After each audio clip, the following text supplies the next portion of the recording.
Hello students, आज GOC2 का हमारा ये 5th लेक्चर है और लास्ट लेक्चर में हमने type of electrophilic addition reaction start किया था, जिसमें फर्स्ट टाइप यानी addition of HX in non polar solvent हमने कंप्लीट पढ़ लिया था। और आज हमें सेकंड टाइप पढ़ना है यानी addition of HX in water. और वाटर कैसा सॉल्वेंट है? पोलर प्रोटिक सॉल्वेंट है। ये हम ऑलरेडी फर्स्ट लेक्चर में पढ़ चुके हैं, फिर भी एक बार आपको मैं रिवाइज करवा देता हूं कि पोलर प्रोटिक सॉल्वेंट क्या होते हैं। देखो, ऐसे सॉल्वेंट जिनके पास एसिडिक H होता है उनको हम पोलर प्रोटिक सॉल्वेंट कहते हैं। फॉर एग्जांपल वाटर है, इसके साथ साथ एल्कोहल्स है, फिनोल है, अमोनिया है, प्राइमरी अमीन्स हैं, सेकेंडरी अमीन्स हैं और एसिड्स हैं, जैसे एसिटिक एसिड है या फॉर्मिक एसिड है या HCl है, HF है, HBr है, HI है। ये सब हमारे पोलर प्रोटिक सॉल्वेंट है। तो इसके साथ साथ वहां पे हमने एक इंपॉर्टेंट नोट भी पढ़ा था, जिसमें हमने पढ़ा था कि पोलर प्रोटिक सॉल्वेंट रिजेंट के कैटायनिक पार्ट और एनायनिक पार्ट दोनों को ही डिसॉल्व करने की टेंडेंसी रखते हैं। यानी अगर बात करें हाइड्रेशन की, वाटर अगर सॉल्वेंट आपने ले लिया तो रिजेंट के कैटायनिक पार्ट को भी हाइड्रेट करेगा और एनायनिक पार्ट को भी हाइड्रेट करेगा। वो कैसे करेगा, उसकी क्या एप्लीकेशन है, यहां पे इस रिएक्शन में हम देखेंगे। पहले इसका एग्जांपल मैं स्टार्ट कर रहा हूं। जैसे फॉर एग्जांपल मेरे को ये रिएक्शन दी गई है एल्कीन के साथ। मान लीजिए ये एल्कीन दे दिया और इसकी रिएक्शन करवाई गई किसके साथ? HX के साथ इन प्रेजेंस ऑफ वाटर। तो अब यहां पे प्रोडक्ट क्या बनेगा? यहां पे प्रोडक्ट जो आपका बनता है वो सेकेंडरी अल्कोहल बनता है।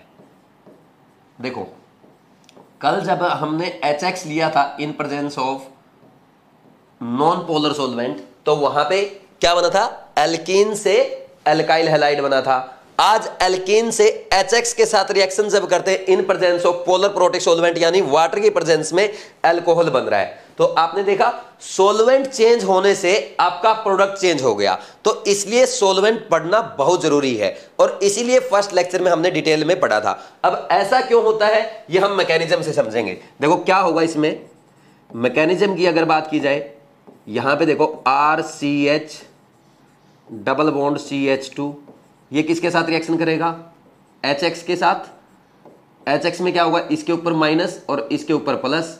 अब आपको पता है ये एल्कीन जो है किसकी तरफ अट्रैक्ट होगी? इसके पास क्या है आपको पता है? पाई बॉन्ड का इलेक्ट्रॉन क्लाउड है, तो वो किसकी तरफ अट्रैक्ट होगा? H प्लस की तरफ अट्रैक्ट होगा। और जैसे ही अट्रैक्ट होगा तो एनर्जी प्रोड्यूस होगी, जिससे क्या होगा? बॉन्ड ब्रेक होगा, फिर ये इसके ऊपर ऐसे अटैक कर देगा। ये समझ में आ रहा है आपको? और क्या बनेगा यहाँ पे? सबसे पहले तो क्या बन जाएगा? कार्बोकैटायन बन जाएगा। ये बनेगा कि नहीं बनेगा? कार्बोकैटायन क्या बना यहाँ पे? रिएक्शन इंटरमीडिएट बना कि नहीं बना? रिएक्शन इंटरमीडिएट बनता है। समझ आ रही है ये बात? अब देखो, और ये जो ये स्टेप है ये फर्स्ट स्टेप है और यहाँ पे बॉन्ड की ब्रेकिंग हुई है, इसलिए ये स्लो स्टेप भी है। बात समझ में आ गई? अब नेक्स्ट देखो, यहाँ पे अब क्या होगा, ये इंपॉर्टेंट है। यहाँ पे देखो X माइनस भी न्यूक्लियोफाइल का काम कर सकता है और यहाँ पे जो वाटर है, वाटर के पास, सॉल्वेंट के पास लोन पेयर है, ये भी आपका न्यूक्लियोफाइल का काम कर सकता है। क्योंकि देखो, जिसके पास लोन पेयर हो या जिसके पास नेगेटिव चार्ज हो, यानी इलेक्ट्रॉन रिच स्पीसीज किसका काम करते हैं? न्यूक्लियोफाइल का काम करते हैं। और न्यूक्लियोफाइल क्या करता है? इलेक्ट्रॉन डेफिशिएंट सेंटर पे अटैक करता है। यानी यहां पे हैलाइड आयन भी अटैक कर सकता है और वाटर यानी सॉल्वेंट भी अटैक कर सकता है। अब कौन अटैक करेगा ये अपने को देखना है। तो ध्यान से देखो, एक बार यहां पे समझो मैकेनिज्म एक्चुअल में क्या हो रहा है, रिएक्शन बीकर में क्या चल रहा है, ये समझो। देखो यहां पे क्या हुआ होगा, वाटर आपने एज ए सॉल्वेंट लिया है जो कि क्या है? पोलर प्रोटिक सॉल्वेंट है। ठीक, इसमें आपने क्या डाला? एल्कीन डाल दी। ठीक, ये आपकी एल्कीन डाली इसमें आपने, और इधर से फिर आपने इसमें रिजेंट डाला HX। तो HX में क्या है? H प्लस है और X माइनस है। ठीक, तो एल्कीन का जो ये इलेक्ट्रॉन क्लाउड है ये क्या करेगा? ये कहां पे अटैक करेगा? ये यहां पे आपको पता है H प्लस पे अटैक करेगा। ये फर्स्ट स्टेप में हम सीख चुके हैं। अब देखो यहां पे जब कार्बोकैटायन बन जाएगा तो इसके ऊपर ये X माइनस भी अटैक कर सकता है और वो ये सॉल्वेंट से वाटर का मॉलिक्यूल भी अटैक कर सकता है। तो अब हम पोलर प्रोटिक सॉल्वेंट पढ़ रहे हैं, तो पोलर प्रोटिक सॉल्वेंट की एक खास बात होती है कि वो आपका कैटायनिक पार्ट का भी सोल्वेशन करता है और एनायनिक पार्ट का भी सोल्वेशन करता है, और वाटर के केस में हम सोल्वेशन को हाइड्रेशन बोलते हैं। तो यहां पे क्या होगा, इसका हाइड्रेशन होगा, इस एनायन का हाइड्रेशन होगा, तो हाइड्रेशन होगा, इसके बहुत सारे वाटर मॉलिक्यूल चिपक जाएंगे, और वाटर मॉलिक्यूल जब इसके चिपकेंगे तो क्या होगा, इसका साइज बढ़ जाएगा। हाइड्रेशन के कारण क्या होगा, इसका साइज बढ़ जाएगा, और साइज बढ़ने के कारण क्या होगा, इसकी आयनिक मोबिलिटी कम होगी, और आयनिक मोबिलिटी इसकी कम होगी तो इसमें हैलाइड आयन में और वाटर में कंपटीशन हो जाएगा कि कौन जाकर के अटैक करेगा। तो अब इसके कंपैरिजन में यहां पे वाटर की, यानी सोलवेंट के मॉलिक्यूल वाटर की न्यूक्लियोफिलिसिटी ज्यादा है, ये जाकर के जल्दी अटैक करेगा और ये अटैक नहीं कर पाएगा। यानी इन दोनों में ये फास्ट अटैक करेगा वाटर मॉलिक्यूल, और वाटर मॉलिक्यूल अटैक करेगा तो यहां पे क्या बनेगा, देखो ये ऐसा कुछ बनेगा। यहां पे वाटर ने अपना एक लोन पेयर डोनेट कर दिया तो वाटर पे क्या आ जाएगा, प्लस चार्ज आ जाएगा, और अब ऑक्सीजन पे आ गया प्लस चार्ज, तो ऑक्सीजन पे प्लस चार्ज तो स्टेबल नहीं है। अब यहां पे क्या करते हैं, आपने देखा था लिविंग ग्रुप में यही लीव कर जाएगा, कि ये लीव कर जाए, क्या बोलेंगे आप, यहां पे ये लीव कर जाएगा, और ये लीव कर गया तो वापस रिएक्शन हो जाएगी, और अगर इसको लीव करा के आपको वापस रिएक्शन करवानी है तो ये रिएक्शन आप फॉरवर्ड करवाई ही क्यों है, तो ऐसा तो नहीं होगा। तो अब क्या करेगा, ऑक्सीजन पे जो पॉजिटिव चार्ज है तो क्या बोलेगा, भाई मेरे ऊपर पॉजिटिव चार्ज ठीक नहीं है क्योंकि मैं हूं इलेक्ट्रोनेगेटिव एटम, तो क्या करेगा, गरीब की छुट्टी कर देगा, H+ की छुट्टी कर देगा। तो ये जैसे ही H+ जाएगा अपना इलेक्ट्रॉन यहां छोड़ के जाएगा तो ऑक्सीजन पे एक -1 आएगा, -1 और +1 0 हो जाएगा, और यहां पे ये फाइनल प्रोडक्ट क्या बन जाएगा, RCHOH CH3। समझ आया कि नहीं यार, बोलो भाई, ठीक है। और ये आपका सेकंड स्टेप था और ये आपका फर्स्ट स्टेप भी है। कोई डाउट है क्या, आप इसको थोड़ा सही से लिख लो, कार्बोकेटाइन रिएक्शन इंटरमीडिएट जो बना है, ताकि खुला खुला आपको साफ साफ दिखाई दे। ठीक, ये कार्बोकेटाइन बना है आपका यहाँ पे रिएक्शन इंटरमीडिएट। ठीक, तो 2 स्टेप रिएक्शन है, जैसे कल हमने पढ़ा था, तो ये EAR है, इलेक्ट्रोफिलिक एडिशन रिएक्शन है, 2 स्टेप रिएक्शन है। आप ये नहीं बोलेंगे सर ये 3rd स्टेप भी तो हो रहा है, एक्चुअल में ये 1 स्टेप में ही हो रहा है। ये जो स्टेप है ना, ये मैंने आपको अलग अलग दिखाया है, ये एक बार में ही हो जाता है, एक ही स्टेप का पार्ट है। समझ आ रही बात। तो अब नेक्स्ट देखो, तो आपने क्या क्या देखा इस रिएक्शन में। सबसे पहले हम एक काम करते हैं, नोट डाल लेते हैं, वो बाद में देख लेंगे क्योंकि उसको लिखने की जरूरत नहीं है, वो पढ़ चुके हो, मैं रिवाइज करवा दूंगा बस। नोट क्या डालना है, when addition of HX takes place in presence of polar protic solvent, then hydration, water के केस में हाइड्रेशन या सोल्वेशन लिख दो, हाइड्रेशन और सोल्वेशन ऑफ, क्योंकि हम मेनली यहां पे वाटर ही लेते हैं इसलिए मैंने हाइड्रेशन लिख दिया। ठीक है, समझ आ रही बात। हाइड्रेशन और सोल्वेशन ऑफ एनायन यानी X- takes place due to which, comma लगा के लिखना है, due to which ionic mobility of X- यानी एनायन लिख लो, आयनिक मोबिलिटी ऑफ एनायन यानी X- डिक्रीज, और एनायनिक मोबिलिटी डिक्रीज होगी तो उसका रिजल्ट क्या होगा, न्यूक्लियोफिलिसिटी कम होगी, और न्यूक्लियोफिलिसिटी कम होगी तो सोल्वेंट क्या करेगा, hence solvent work as nucleophile in second step. बात समझ में आई कि नहीं आई। जो मैंने यहां पे आपको समझाया है, ये रिएक्शन बीकर में जो मैंने आपको समझाया वो कंप्लीट मैंने नोट डाल के लिख दिया, ताकि आप जब भी रिएक्शन दोबारा रिवाइज करें, नोट जैसे ही आप पढ़ेंगे आपको पूरी की पूरी चीज याद आ जाए कि सर ने क्या रीजन बताया था, क्योंकि ये रिएक्शन बहुत इंपॉर्टेंट है, डायरेक्ट इसका रीजन भी पूछा जा सकता है। समझ आ रही कि नहीं आ रही।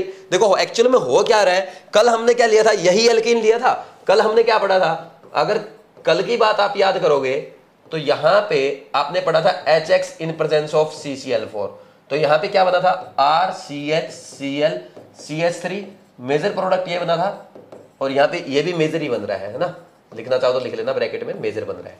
ठीक, कल ये बना था। ऐसा क्यों हुआ था कल भाई, ये क्यों हुआ था, कल हमने देखा था कि यहां पे कैसा सोलवेंट है, देखो जब आपने नॉन पोलर सोलवेंट लिया CCl4 लिया तब तो एल्कीन से क्या बना, एल्काइल हैलाइड बना, और जब आपने उसी एल्कीन की रिएक्शन HX के साथ ही करवाई है लेकिन सोलवेंट चेंज कर दिया, वाटर ले लिया, तो क्या बन रहा है, अल्कोहल बन रहा है। तो सोलवेंट चेंज करने से प्रोडक्ट चेंज हो गया, तो इसलिए इस रिएक्शन का मैकेनिज्म बहुत इंपॉर्टेंट हो जाता है। और रीजन समझ में आ रहा है भाई, रीजन चेंज कहां से हुआ, प्रोडक्ट सेकंड स्टेप से चेंज हुआ, क्योंकि यहां पे हैलाइड आयन भी किसका काम कर रहा है, न्यूक्लियोफाइल का, और वाटर मॉलिक्यूल भी न्यूक्लियोफाइल का काम कर रहा है क्योंकि उसके पास लोन पेयर है। और हमने देखा वाटर क्या है, पोलर प्रोटिक सोलवेंट है। पोलर प्रोटिक सोलवेंट क्या करता है, रिजेंट के कैटायनिक पार्ट को भी डिसॉल्व करता है, एनायनिक पार्ट को भी डिसॉल्व करता है। एनायनिक पार्ट को जैसे ही डिसॉल्व किया, जैसे ही उसका हाइड्रेशन हुआ, हाइड्रेशन होने से उसका हाइड्रेटेड साइज बढ़ गया, हाइड्रेटेड साइज बढ़ने से आयनिक मोबिलिटी घट गई, न्यूक्लियोफिलिसिटी घट गई, और उसके कंपैरिजन में आपकी सोलवेंट की न्यूक्लियोफिलिसिटी बढ़ गई। और सोलवेंट की न्यूक्लियोफिलिसिटी बढ़ने से क्या हुआ, सोलवेंट ने उसके ऊपर अटैक कर दिया। सोलवेंट था आपका वाटर, वाटर का अटैक होने से फिर यहां पे H+ निकल जाएगा हाइड्रोनियम आयन में से, और यह बन गया आपका अल्कोहल। बात समझ में आ रही? यहां पे प्राइमरी अल्कोहल भी बनेगा अगर आप बनाना चाहो, लेकिन ये तो मेजर प्रोडक्ट है ना, हम सीधा मेजर प्रोडक्ट की बात कर रहे हैं। जैसे उसमें हमने बनाया था ना, कल यहां भी Cl लगा था और इस कार्बन पे भी लगा था, तो इसमें भी आप लगा सकते हो, यहां पे भी बनेगा अल्कोहल और इस कार्बन पे भी लगेगा अल्कोहल, चाहो तो लगा लेना। मैं एक काम करता हूं, इसको हटा देता हूं और लिख के दिखा देता हूं आपको, आप चाहो तो उसको लिख सकते हो। इसको हटा देते हैं एक बार, और इसको चाहो तो आप साइड में लिख लेना, क्योंकि कल मैं आपको पढ़ा चुका हूं, आपके नोट्स में तो कंटिन्यू है ना। RCH2CH2OH ये माइनर प्रोडक्ट है, ठीक। आप डिफरेंस देख रहे हैं, ये सेकेंडरी अल्कोहल है, ये प्राइमरी अल्कोहल है, ठीक। ये मेजर प्रोडक्ट, ये माइनर प्रोडक्ट। कैसे बना, वो कार्बोकेटायन की स्टेबिलिटी से बनता है, ठीक। अब देखो रिवाइज करो, जैसे इलेक्ट्रोफिलिक एडिशन रिएक्शन में हमने पहले दिन पढ़ा था, तो पहले दिन हमने यही सीखा था कि 2 स्टेप रिएक्शन होती है, ये भी 2 स्टेप रिएक्शन है, ठीक। Carbocation is formed as reaction intermediate, carbocation reaction intermediate बनेगा। अगर पॉसिबल है कार्बोकेटायन रीअरेंजमेंट भी होगा, रिंग एक्सपेंशन करवाना तो रिंग एक्सपेंशन भी होगा, और कहीं पे आपको रिंग कॉन्ट्रैक्शन कराना है तो वो भी होगा। समझ आ रही बात? फिर इसके बाद हमने क्या पढ़ा कि क्या इसमें मार्कोनी को एप्लीकेबल है। देखो कैसा सोलवेंट है, ये आपका अनसिमेट्रिक, कैसा रीजेंट है, अनसिमेट्रिक रीजेंट है और अनसिमेट्रिक एल्कीन है, तो मार्कोनी को एप्लीकेबल है। और अगर बात की जाए यहां पे stability of alkene, reactivity of alkene की बात करोगे तो क्या आएगा, रिएक्टिविटी ऑफ एल्कीन, उसमें हमने क्या पढ़ा था, रिएक्शन इंटरमीडिएट जितना ज्यादा स्टेबल होगा उतनी ज्यादा रिएक्टिविटी होगी एल्कीन की। तो रिएक्टिविटी कैसे चेक करेंगे, directly proportional to stability of carbocation, क्योंकि यही क्या है, रिएक्शन इंटरमीडिएट है। तो ऐसे आपको ये रिएक्शन करनी है। और एक चीज और आपने सीखी थी, अगर HF, HCl, HBr, HI की रिएक्टिविटी की बात की जाए तो सबसे ज्यादा रिएक्टिविटी किसकी होगी, HI की, और सबसे कम किसकी होगी, HF की। ये बाकी सारी चीजें कल आप पढ़ चुके हो, दोबारा लिखने का मतलब कुछ भी नहीं है, बस ये एक नोट था जो आज आपने नया सीखा है, ये नोट डालना है, ये सीख लो, बेशक ये लाइन भी मत लिखो, ये भी कल आपने पढ़ ली, ठीक। इसको नोट डाउन करो, इस पे और अच्छे एग्जाम्पल आगे करवाता हूं।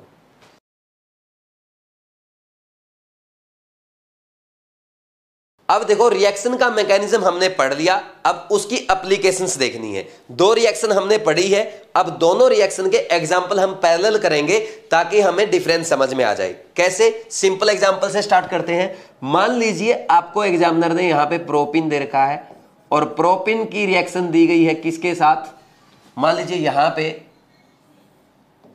HBr के साथ दी गई है, और इन प्रेजेंस ऑफ CCl4 दे दिया एक केस में, तो और दूसरे केस में आपको मान लीजिए HBr दे दिया इन प्रेजेंस ऑफ वाटर।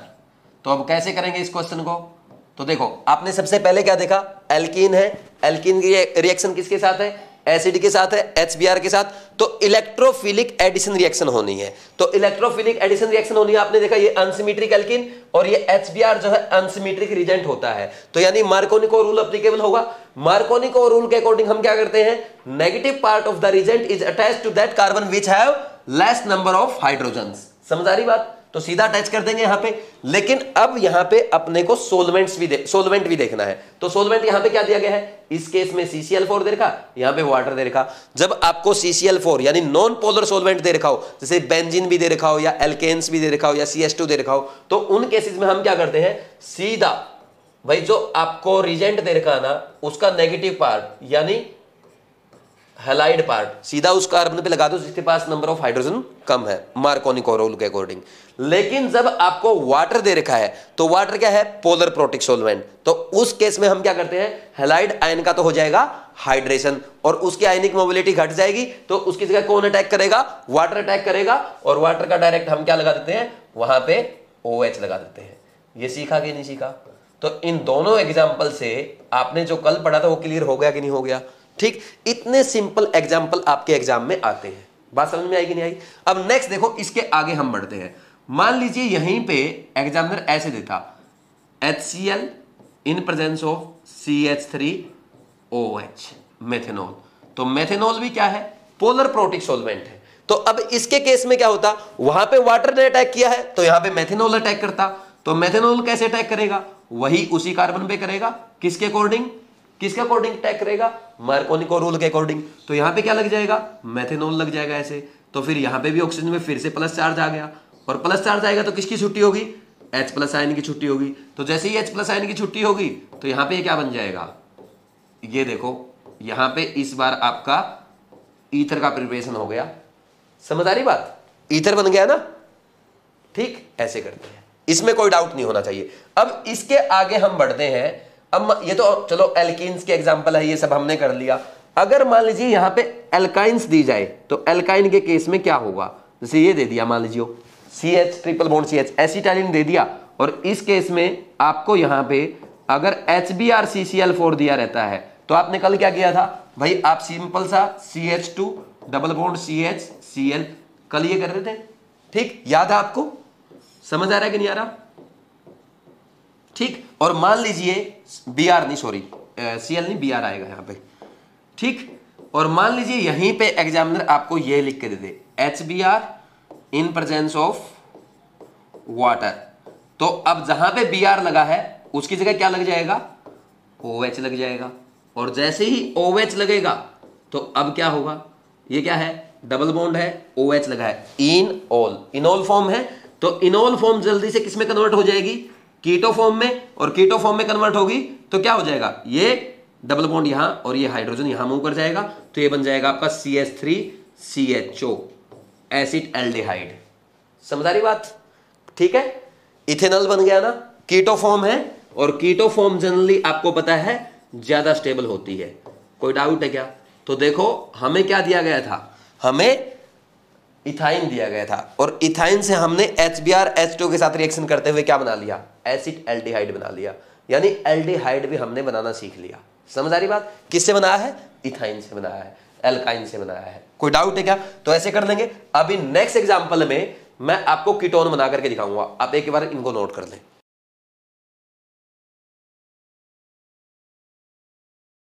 अब नेक्स्ट देखो, मान लीजिए आपको प्रोपाइन दे दिया जाए, तो प्रोपाइन जैसे ये दे दिया CH3C ट्रिपल बॉन्ड CH, और यहां पे आपको रिएक्शन दे दी इसकी किसके साथ, HBr के साथ, इन प्रेजेंस ऑफ CCl4।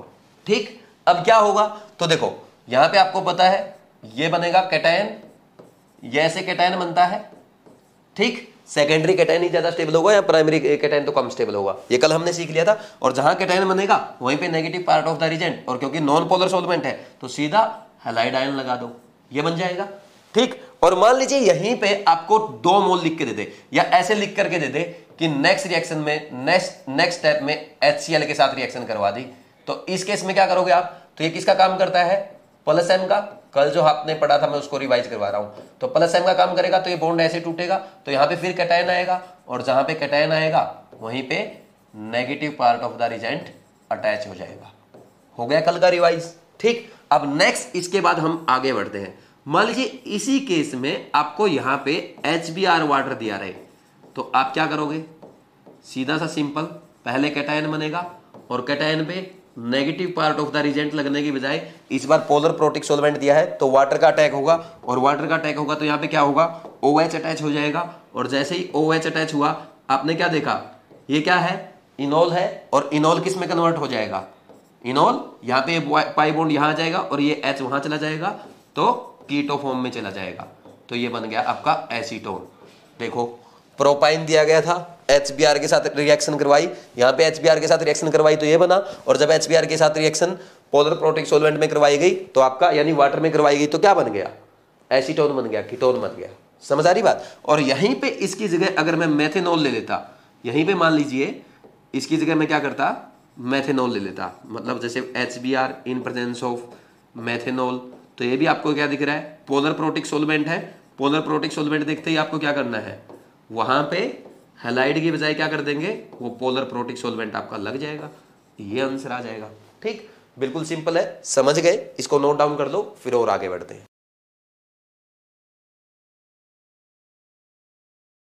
अब ये 4 एग्जाम्पल और आपके सामने हैं, बिल्कुल इजी हैं, आपको मेरे साथ साथ ट्राई करने हैं, तो करो साथ के साथ। जैसे ये वाला क्वेश्चन है, इसमें हम क्या करेंगे, देखो आपको क्या दिया गया, HCl CCl4 एल्कीन है, तो क्या करोगे भाई, स्टेबल कार्बोकेटायन बनाते हुए करोगे, तो ये कैसे करेगा, बॉन्ड ब्रेकिंग ऐसे होगा, या सिंपल सोच लो मार्कोनिको रूल एप्लीकेबल होगा। यहां पे क्या है, एक हाइड्रोजन और यहां पे 0 हाइड्रोजन, तो जहां पे 0 हाइड्रोजन है वहां पे negative part of the reagent आप अटैच कर देंगे, बिल्कुल सिंपल सा फंडा है, तो ये आपका फाइनल प्रोडक्ट बन जाएगा ऐसे, इसमें कोई डाउट नहीं होना चाहिए। ठीक, सिंपल मार्कोनिको रूल फॉलो करना है, और इसमें भी मार्कोनिको रूल फॉलो करना है। इन दोनों में डिफरेंस क्या है, जहां पे Cl लगा है वहां पे आप क्या लगा देंगे, बस वहां पे OH लगा देना। समझ आ रही कि नहीं आ रही बात, ये हो गया आपका आंसर फाइनल। ठीक, अब ऐसे ही नेक्स्ट एग्जाम्पल करो। नेक्स्ट एग्जाम्पल में क्या करोगे, आप कार्बोकेटायन बनाओगे, तो पहले बॉन्ड का ब्रेकिंग कैसे करेंगे भाई, यहां पे ये बॉन्ड ऐसे टूटेगा, ठीक, यहां पे स्टेबल कार्बोकेटायन बनेगा, ये वाला कार्बोकेटायन ऐसा बना आपका, देखो कार्बोकेटायन मैं बना करके दिखा देता हूं आपको एक बार। ये जैसे ही कार्बोकेटायन आपने यहां पे बनाया तो आपने देखा बगल में 3 डिग्री कार्बन है, और यहां पे इसके पास हाइड्रोजन भी है, तो हाइड्रोजन है तो क्या करेंगे, यहां से हाइड्राइड शिफ्ट करेंगे, ये हाइड्राइड यहां शिफ्ट होगा तो कार्बोकेटायन रीअरेंजमेंट हो जाएगा। जैसे ही कार्बोकेटायन रीअरेंज होगा तो आपका ये 3 डिग्री स्टेबल कार्बोकेटायन यहां पे बन गया। समझ आ रही कि नहीं आ रही बात। फिर इसके बाद यहां पे क्या है, negative part of the reagent यानी Br लगा देंगे, तो सीधा नेक्स्ट स्टेप में आप ये दिखा दो कि यहां पे क्या है, ये यहां पे Br लग गया। अब नेक्स्ट केस भी बिल्कुल ऐसा ही है, लेकिन नेक्स्ट केस में क्या है, HBr in presence of water है, तो जहां पे फाइनल प्रोडक्ट में आपने Br लगाया है ना, ऐसे ही बिल्कुल सेम होगा, कार्बोकेटायन बनेगा, कार्बोकेटायन रीअरेंजमेंट होगा, तो जहां पे Br लगा बस वहां पे क्या लगा दोगे, OH लगा दोगे, तो ये आपका फाइनल प्रोडक्ट बन जाएगा। ठीक, यहां पे सिंपल OH। मैकेनिज्म क्या होगा, बिल्कुल यही होगा जो आपने अभी फॉलो किया है, इसमें कोई ज्यादा मंत्र नहीं पढ़ने हैं, सिंपल सा है, खुद भी कर सकते हो। ठीक, बस ध्यान रखना जब भी ये देख लेना कि सोलवेंट क्या है, सोलवेंट अगर वाटर दिया हो या कोई और मेथेनॉल इथेनॉल वगैरह दिया हो तो वहां पे क्या करना है, सोलवेंट का अटैक कराना है, किसकी बजाय, हैलाइड की बजाय। ठीक, ये हो गया आपका addition of HX in presence of polar protic solvent. अब नेक्स्ट टाइप पे आगे बढ़ते हैं, आप एक बार इसको नोट डाउन कर लो।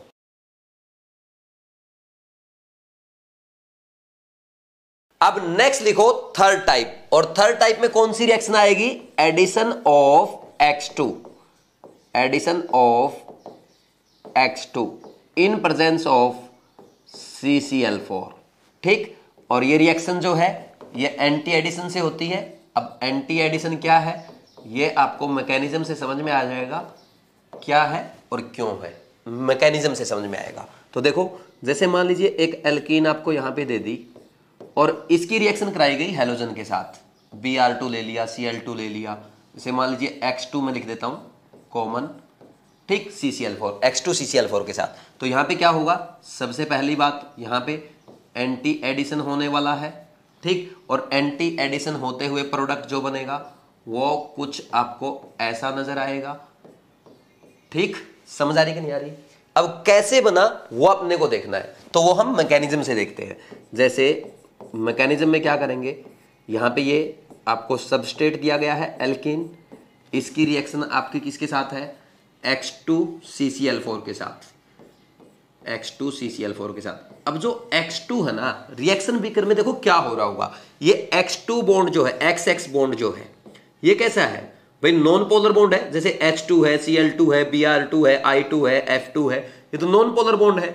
अब जब ये टूटेगा तो ये क्या टूटना चाहिए, फ्री रेडिकल में टूटना चाहिए, लेकिन एक्चुअल में यहां पे क्या होता है, इसकी इलेक्ट्रॉन डेंसिटी इसके जैसे ये है ना, इसकी इलेक्ट्रॉन डेंसिटी इसके एक तरफ से अट्रैक्ट होती है, और जैसे ये इसकी तरफ अट्रैक्ट होगी ना, ये क्या है, नॉन पोलर है, तो नॉन पोलर पे डाइपोल क्रिएट हो जाता है, कहीं एक पे प्लस आ जाता है और एक पे माइनस आ जाता है, मतलब थोड़ा बहुत पार्शियल चार्ज आ जाता है, तो फिर और अट्रैक्शन बढ़ता है, और अट्रैक्शन बढ़ने के कारण ये बॉन्ड आपका ऐसे टूट जाता है।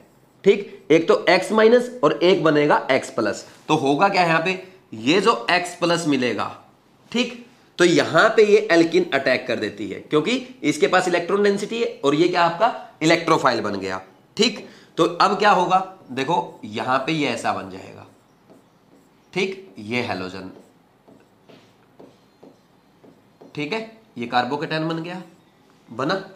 अब यहां पे एक कार्बोकेटायन नहीं रहेगा, क्यों, क्योंकि कार्बोकेटायन के बिल्कुल पास में ही लोन पेयर है, हैलोजन के पास लोन पेयर है, और केमिस्ट्री का रूल है, अगर कोई इलेक्ट्रॉन डेफिशिएंट है और उसके बगल में कोई साथी ऐसा है जिसके पास जो इलेक्ट्रॉन रिच है या जिसके पास इलेक्ट्रॉन लोन पेयर है, तो वो क्या करेगा, वो अपना लोन पेयर उस कैटायन को दे देता है, यानी उस इलेक्ट्रॉन डेफिशिएंट सेंटर को दे देता है। अब इस रिएक्शन में क्या होगा, देखो यहां पे जैसे ही ये देगा तो यहां पे आपका साइक्लोहेलोनियम आयन बनेगा, ऐसे, समझ आ रही बात। और जैसे ही इसने डोनेट किया, X ने जैसे ही डोनेट किया, तो X पे यानी हैलोजन पे प्लस चार्ज आ जाएगा, इसको क्या कहते हैं, साइक्लोहेलोनियम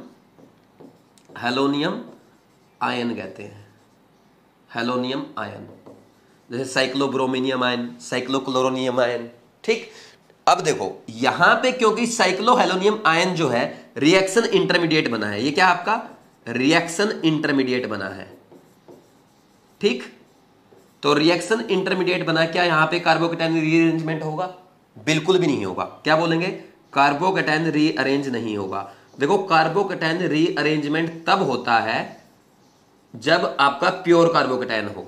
ठीक, कार्बोकेटायन रीअरेंजमेंट नहीं होगा, क्योंकि यहां पे आपने क्या देखा कि जो कार्बोकेटायन बना था तो उसकी तो इलेक्ट्रॉन डेफिशिएंसी थी, वो किसने, हैलोजन ने पूरी कर दी। अब ये जो प्लस चार्ज है कार्बन पे नहीं है, किस पे है, हैलोजन पे है, तो हैलोजन पे तो पड़ा रहे, अपने क्या मतलब है, समझ आ रही बात। अब नेक्स्ट देखो, नेक्स्ट स्टेप में क्या होगा, अब यहां पे इसके पास देखो एक लोन पेयर तो उसने डोनेट कर दिया, इसके पास टोटल 3 लोन पेयर थे, 2 लोन पेयर अभी भी बचे हुए हैं। अब नेक्स्ट केस में क्या आएगा, हैलोजन यानी हैलाइड आयन के रूप में आएगा। ठीक, तो अब हैलाइड आयन के रूप में जब आएगा, ये अगर इधर से अटैक करेगा तो इसके लोन पेयर, इसके नेगेटिव चार्ज, तो इसकी इलेक्ट्रॉन डेंसिटी और इसकी इलेक्ट्रॉन डेंसिटी में क्या होगा, रिपल्सन होगा। तो इसलिए कहां से अटैक करेगा, पीछे से अटैक करेगा, और पीछे से अटैक करता है इसलिए क्या होता है आपका एंटी एडिशन होता है।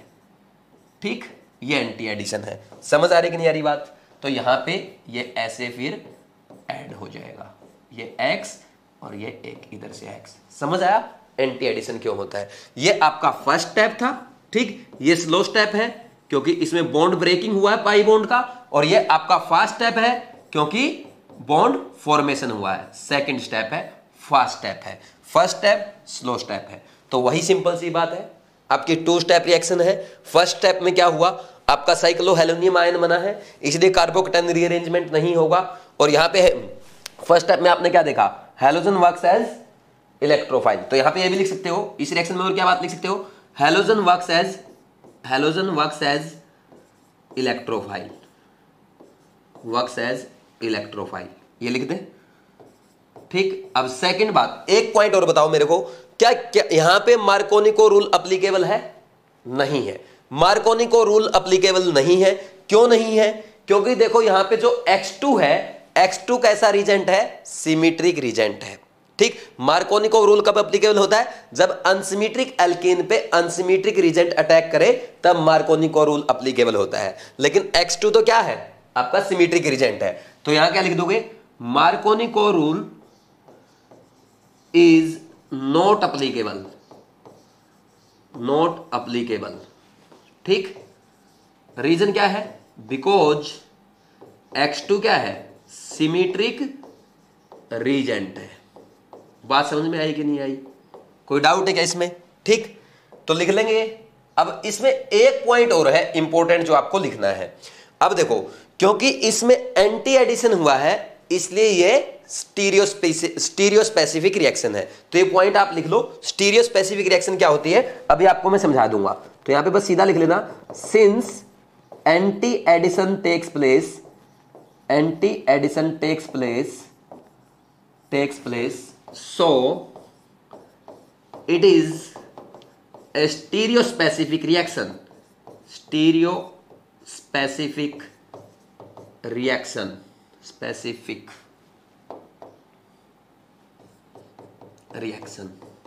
ठीक है। ये पॉइंट्स नोट डाउन कर लो। ये आपकी इसकी थियरी भी लिखवा दी मैंने साथ में, मैकेनिज्म हो गया। अब मेरे को आपको ये समझाना है स्टीरियोकेमिस्ट्री इन रिएक्शंस, यानी स्टीरियो स्पेसिफिक क्या होता है, स्टीरियो सिलेक्टिव क्या होता है और रेजियो सिलेक्टिव क्या होता है, और इसका केमिस्ट्री में हम यूज कैसे करेंगे। इस एंटी एडिशन का क्या मतलब है, कैसे यूज में आएगा, कैसे एग्जाम में क्वेश्चन आ सकते हैं, इसके बाद हम सब देखेंगे। एक बार अच्छे से आप ये नोट डाउन कर लो। और ध्यान रखना इस रिएक्शन में इलेक्ट्रोफिलिक एडिशन रिएक्शन जरूर है, इसमें है ना साइक्लोहेलोनियम आयन बनता है, इसलिए कार्बोकेटाइन का रीअरेंजमेंट नहीं होगा। दूसरा यहां पे इलेक्ट्रोफाइल काम कौन करता है, हैलोजन आयन करता है। और यहां पे मार्कोनी का रूल भी एप्लीकेबल नहीं है, क्योंकि यहां पे X2 रिजेंट जो है वो सिमेट्रिक रिजेंट है, और इसमें एंटी एडिशन हुआ है, इसलिए आपकी स्टीरियो स्पेसिफिक रिएक्शन है। नोट डाउन करो, आगे बढ़ते हैं।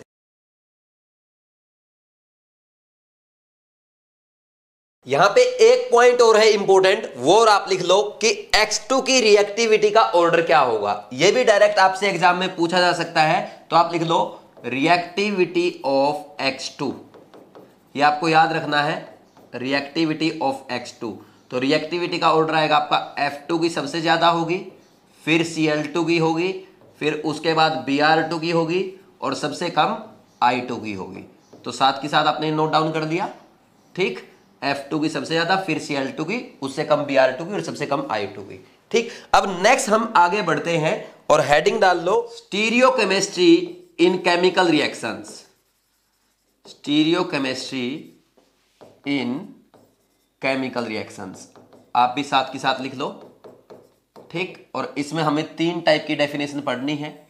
एक तो पढ़ना स्टीरियो स्पेसिफिक रिएक्शंस, और एक हमें पढ़ना है स्टीरियो सिलेक्टिव रिएक्शंस, और एक पढ़ना है रेजियो सिलेक्टिव रिएक्शंस। साथ के साथ इनके एग्जाम्पल भी हम कर लेंगे ताकि आपको अच्छे समझ में आ जाए। तो सबसे पहली हेडिंग अब डाल दो stereo specific reaction, stereo specific reaction. तो कैसी रिएक्शन होगी, ऐसी रिएक्शन जिसमें एक स्पेसिफिक प्रोडक्ट मेजर प्रोडक्ट की तरह ऑब्टेन हो, उसको क्या कहेंगे, स्टीरियो स्पेसिफिक रिएक्शन। तो मेरे साथ साथ डेफिनेशन लिखो, the reaction in which a specific product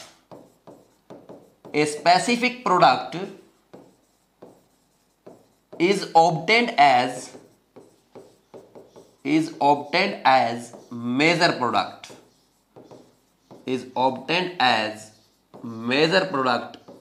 is known as stereospecific reaction, reaction. तो नाम से ही समझ में आ रहा था कि कुछ स्पेसिफिक वे में आपको प्रोडक्ट मिलने वाला है। जैसे अभी लास्ट रिएक्शन में देखा हमने कि एडिशन ऑफ X2 जब भी करेंगे तो आपका एंटी एडिशन होगा। वो मैकेनिज्म से हमने समझ लिया कि एंटी एडिशन क्यों होता है, लेकिन हमें यह पता चल गया कि एंटी एडिशन से ही आपने प्रोडक्ट बनाना है, इसलिए वो रिएक्शन क्या है, आपकी स्टीरियो स्पेसिफिक रिएक्शन है। और उसमें लास्ट पॉइंट भी अभी हमने लिखा था कि addition of X2 is a stereospecific reaction, ठीक। उसी का एग्जांपल यहां पे हम लिख लेते हैं। जैसे मान लीजिए आपको ये रिएक्शन दे दी, यहां पे ये लिख के दे दिया Br2 CCl4। तो आप क्या समझ गए कि यहां पे एंटी एडिशन होना है। तो एंटी एडिशन कैसे होगा, तो दोनों Br अपोजिट साइड से लगेंगे। बात समझ में आई कि नहीं आई, इसमें कोई डाउट नहीं होना चाहिए। अब नेक्स्ट आगे बढ़ते हैं। देखो ये तो एंटी एडिशन हुआ है, यहां पे लिख भी लेना कि एंटी एडिशन से प्रोडक्ट बना है। वैसे पीछे आपने समझ ही लिया है, फिर भी लिख लो, ठीक है, बार बार लिखने से याद हो जाएगा। नेक्स्ट स्टीरियो स्पेसिफिक रिएक्शन हो गई। इसके बाद नेक्स्ट कौन सी आएगी, stereo selective reactions, stereo selective reactions. तो इसमें भी नेम से ही पता चल रहा है स्टीरियो सिलेक्टिव, यानी क्या होगा, ऐसी रिएक्शन जिसमें एक से ज्यादा प्रोडक्ट ऑब्टेन हो बट एक product as a major product select किया जाए उसको हम स्टीरियो सिलेक्टिव रिएक्शन कहेंगे। ठीक है, यही इसकी डेफिनेशन लिखनी है, साथ के साथ लिख लो। अभी एग्जांपल से समझ में आ जाएगा आपको। देखो, the reaction in which more than one product is obtained, more than one product is obtained, but one product is selected as major product is known as stereoselective reaction। तो क्या समझे आप भाई, ऐसी रिएक्शन जिसमें एक से ज्यादा प्रोडक्ट ऑब्टेन होते हैं लेकिन उनमें से कोई एक प्रोडक्ट हमने क्या मान लिया कि उनमें से एक प्रोडक्ट को हम क्या करेंगे, as a major product select करेंगे, उसको स्टीरियो सिलेक्टिव रिएक्शन कहेंगे। ठीक, जैसे मान लीजिए एक एग्जांपल हम कर लेते हैं। मान लीजिए आपको ये रिएक्शन दी गई, ठीक, इलेक्ट्रोफिलिक एडिशन रिएक्शन, HBr का एडिशन दे रखा है इन प्रेजेंस ऑफ CCl4। तो यहां पे क्या बनेगा, CH3 यहां पे Br लगेगा। एक केस में क्या लग सकता है आपका, यहां पे भी Br लग सकता है।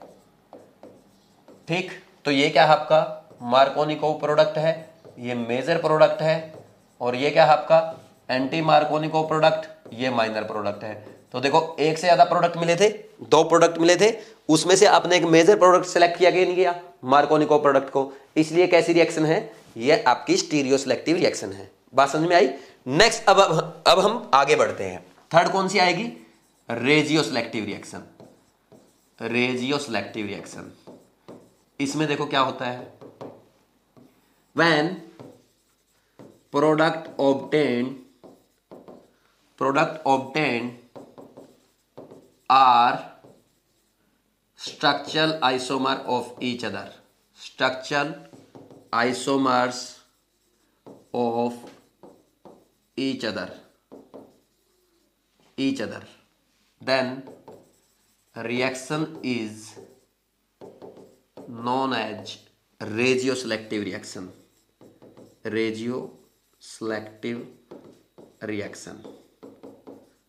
समझ आ रहा है भाई।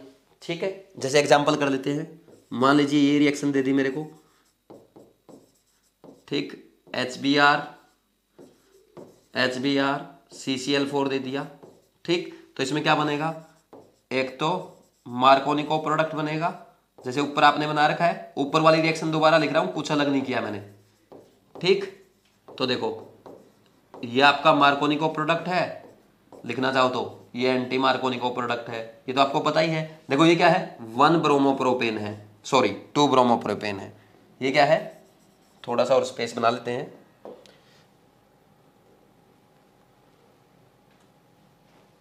यहां पे ये क्या है आपका 2 ब्रोमोप्रोपेन है, ब्रोमोप्रोपेन, और ये क्या है 1 ब्रोमोप्रोपेन। तो ये एक दूसरे के क्या है, पोजिशन आइसोमर है कि नहीं है। और पोजिशन आइसोमर क्या होता है, स्ट्रक्चरल आइसोमर होता है, और स्ट्रक्चरल आइसोमर हो गए एक दूसरे के, तो ये रेजियो सिलेक्टिव रिएक्शन है। अब ये वाली रिएक्शन, ये दोनों सेम ही तो है। ठीक, यानी ये रिएक्शन कैसी रिएक्शन है, ये स्टीरियो सिलेक्टिव रिएक्शन भी है और ये आपकी रेजियो सिलेक्टिव रिएक्शन भी है। बात समझ में आएगी नहीं आई, तो अच्छे से ये कॉन्सेप्ट समझ में आ गया। और हम यहाँ पे एक बात ये भी बोल सकते हैं, जैसे मान लीजिए HBr in presence of water ले लेते, तो इसमें क्या बनता, यहाँ पे Br की जगह OH लग जाता और वहां पे Br की जगह OH लग जाता। तो ये बनता आपका 1 प्रोपेनॉल, ये बनता 2 प्रोपेनॉल। ये एक दूसरे क्या होते, पोजिशन आइसोमर होते कि नहीं होते, फिर भी एक दूसरे के स्ट्रक्चरल आइसोमर थे, फिर भी ये रेजियो सिलेक्टिव रिएक्शन थी। यानी हम यहाँ पे ये कह सकते हैं, जब रिएक्शन में मार्कोनी को रूल एप्लीकेबल होगा तो रिएक्शन आपकी क्या होगी, रेजियो सिलेक्टिव होगी। ये पॉइंट आप लिख सकते हो। देखो, when Markovnikov rule is applicable in electrophilic addition reaction, then reaction is known as regioselective reaction। ठीक है, रेजियो सिलेक्टिव रिएक्शन। तो ये आपको पढ़ना था। ठीक, देख लो आपके सामने ही है, ये मार्कोनिको रूल एप्लीकेबल है, तो मार्कोनिको रूल लगा के हमने प्रोडक्ट बनाया, तो ये क्या है, एक दूसरे के पोजीशन आइसोमर बन गए, और पोजीशन आइसोमर स्ट्रक्चरल आइसोमर होते हैं, और किसी रिएक्शन में प्रोडक्ट एक दूसरे के स्ट्रक्चरल आइसोमर हो तो उसको रेजियो सिलेक्टिव रिएक्शन कहते हैं। तो इसलिए मैंने लिख दिया जिस रिएक्शन में मार्कोनिको रूल एप्लीकेबल है वो रेजियो सिलेक्टिव रिएक्शन हो गई। ठीक, अब इसके बाद देखो ये जो हमने अभी पढ़ा, 1 मिनट में रिवाइज करते हैं। स्टीरियो स्पेसिफिक रिएक्शन यानी स्पेसिफिक, जिसमें जो प्रोडक्ट ऑब्टेन हो उसको ऑब्टेन करने का एक स्पेसिफिक मेथड हो, या बोलते कि एक स्पेसिफिक प्रोडक्ट ऑब्टेन जिस रिएक्शन में होगा उसको हम स्टीरियो स्पेसिफिक रिएक्शन कहेंगे। कोई डाउट है क्या? इसमें एक ही वे है कि एंटी एडिशन ही कराना है, ये स्पेसिफिक वे है, तो स्पेसिफिक प्रोडक्ट ऑब्टेन हुआ है, सो it is stereo specific reaction. Next is stereo selective reaction. Name से ही पता चल रहा है सिलेक्टिव है, यानी ऐसी रिएक्शन जिसमें एक से ज्यादा प्रोडक्ट मिलेंगे लेकिन उनमें से हम एक को as a major product select करेंगे, that is called stereoselective reaction. आ गया समझ में? अब इसके बाद देखो ये 2 प्रोडक्ट बने थे, एक मार्कोनिको एक एंटी मार्कोनिको, तो हमने मार्कोनिको प्रोडक्ट को मेजर प्रोडक्ट बोला, सो it is called stereoselective reaction, क्योंकि 2 में से एक को सिलेक्ट किया है एज ए मेजर प्रोडक्ट। समझ आ रही है? नेक्स्ट रेजियो सिलेक्टिव रिएक्शन, ऐसी रिएक्शन जिसमें प्रोडक्ट एक दूसरे के स्ट्रक्चरल आइसोमर हो जाए। तो इसी रिएक्शन में हमने देखा ये 2 ब्रोमोप्रोपेन, ये 1 ब्रोमोप्रोपेन, तो एक दूसरे क्या है, ये एक दूसरे क्या है, पोजीशन आइसोमर है, पोजीशन आइसोमर यानी एक दूसरे का स्ट्रक्चरल आइसोमर है, और स्ट्रक्चरल आइसोमर है तो ये रेजियो सिलेक्टिव रिएक्शन है, यानी ये आपकी स्टीरियो सिलेक्टिव भी है और रेजियो सिलेक्टिव भी है। इसको नोट डाउन करो, आगे फिर बढ़ते हैं।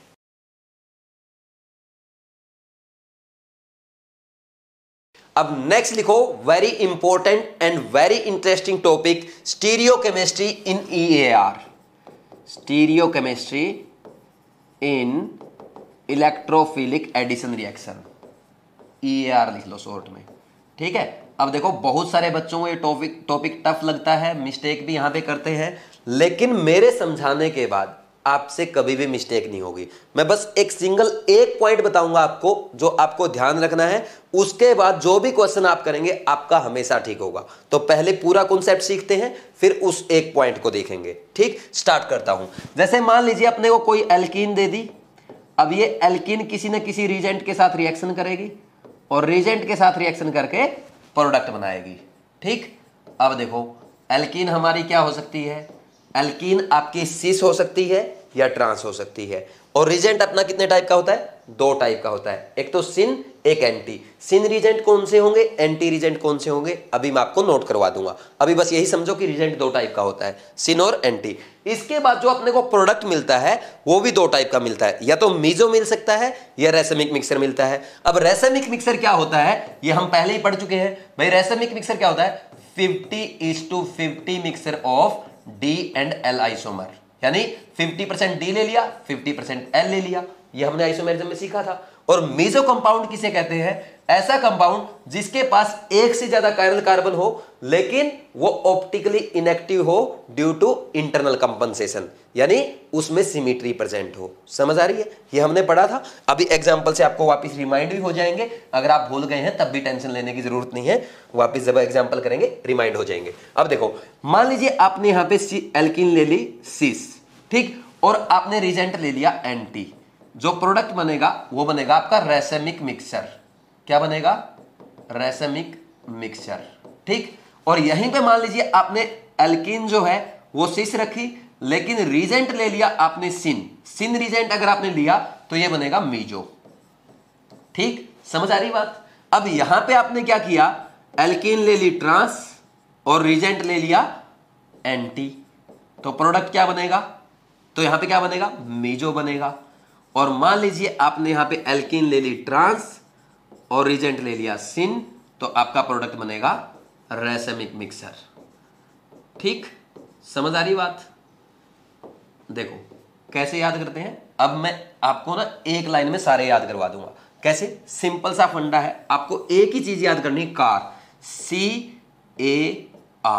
बस इसको येलो पेन से लिख लो, बल्कि कि आपको एक ही याद करना है, CAR। कार तो याद रहेगा, CAR, क्योंकि बड़े होकर के आप बड़ी कार में चलेंगे। जब आप बड़े होंगे, अच्छे पढ़ेंगे लिखेंगे, बड़े आदमी बनेंगे तो बड़ी कार में चलेंगे, तो बड़ी कार को याद रखना है। ठीक, बड़ी कार का क्या मतलब है, सिस एल्कीन की रिएक्शन जब एंटी रिएजेंट के साथ होगी तो रेसमिक मिक्सर बनेगा। समझ आ रही बात? सिस एल्कीन की रिएक्शन एंटी रीजेंट के साथ होगी तो रेसमिक मिक्सचर बनेगा।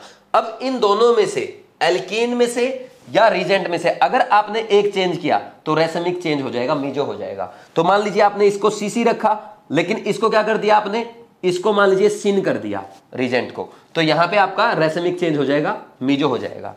नेक्स्ट में आपने क्या किया, सिस को आपने ट्रांस कर दिया, लेकिन एंटी को आपने एंटी ही रखा, यानी एक चेंज हुआ है दोनों में से, तो आपका रेसमिक क्या बनेगा, मीजो ही बनेगा। ठीक, और मान लीजिए दोनों चेंज कर दो, सिस का ट्रांस कर दो और एंटी का सिन कर दो, तो रेसमिक मिक्सर ही बनेगा। यही तो पढ़ा हमने ऊपर, समझ आ रही बात? इसलिए मैं कहता हूं ओनली कार याद रखो और कार से सब कुछ हो जाएगा। सिस एंटी रेसमिक, कोई एक चेंज कर दिया तो चेंज हो जाएगा, रेसमिक का मीजो हो जाएगा, और दोनों चेंज कर दिए तो सेम रहेगा। बात समझ में आई? ऐसे कर लेंगे तो ये कॉन्सेप्ट था। तो एक ही लाइन आपको याद करनी है कि सिस एंटी रेसमिक, एक चेंज किया तो आपका रेसमिक का मीजो हो जाएगा, और दोनों चेंज कर दिए तो रेसमिक सेम ही रहेगा। ठीक, अब बात किसकी आती है, आपका सिन रीजेंट किसे कहते हैं और एंटी रीजेंट किसे कहते हैं। तो सिन रीजेंट लिखेंगे सबसे पहले। तो सिन रीजेंट में कौन से एग्जाम्पल आते हैं, जैसे H2 है, H2 निकिल है, ठीक, D2 निकिल है, ठीक, और इसके बाद KMnO4 OH माइनस है, OH माइनस हाइड्रोक्सिलेशन में यूज करेंगे, आगे ये रीजेंट आपके यूज आएगा, अभी आपने देखे नहीं ये रीजेंट। और क्या आ सकता है, OSO4 है, OSO4 H प्लस है, ये वाला, ये सब आपके सिन रीजेंट है। और एंटी रीजेंट कौन से होंगे, एंटी रीजेंट एक तो अभी आज ही आपने पढ़ा है X2CCl4, याद आ रहा है, X2CCl4 है, ठीक, और कौन सा पढ़ा आपने, HOX आएगा आगे, और कौन सा आएगा, ICl आएगा, और कौन सा आएगा, ICN आएगा, फिर NOCl आएगा टिल्डेन। ये कल हम सारे पढ़ेंगे नेक्स्ट लेक्चर में, ठीक। इसके अलावा पर एसिड आता है RC3OH, ठीक, और कौन सा आ सकता है, RCO3H H प्लस की प्रेजेंस में। बस इतना ही करना है।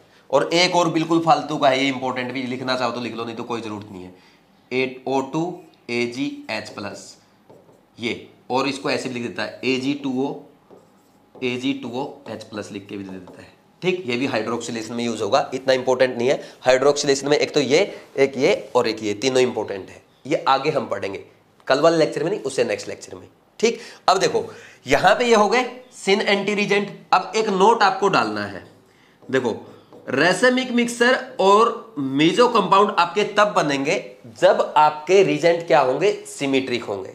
लेकिन जब आपके रीजेंट क्या होंगे, अनसिमेट्रिक होंगे, तो उसके केस में आपका रेसमिक और मीजो नहीं बनेगा। रेसमिक का हम थीरियो बनाएंगे और मीजो का हम इरीथीरियो बनाएंगे। यही आपको नोट डालना है। कैसे हुआ ये सब, ये आपको आगे समझ में आ जाएगा एग्जांपल से। अभी तो नोट डालो, थियरी लिख रहे हो, थियरी लिख लो एक बार एक साथ, ठीक। तो इसमें 2 पॉइंट अपने को लिखने हैं, ठीक। व्हेन, इसमें लिखना racemic mixture and meso compound are obtained when reagent is symmetric,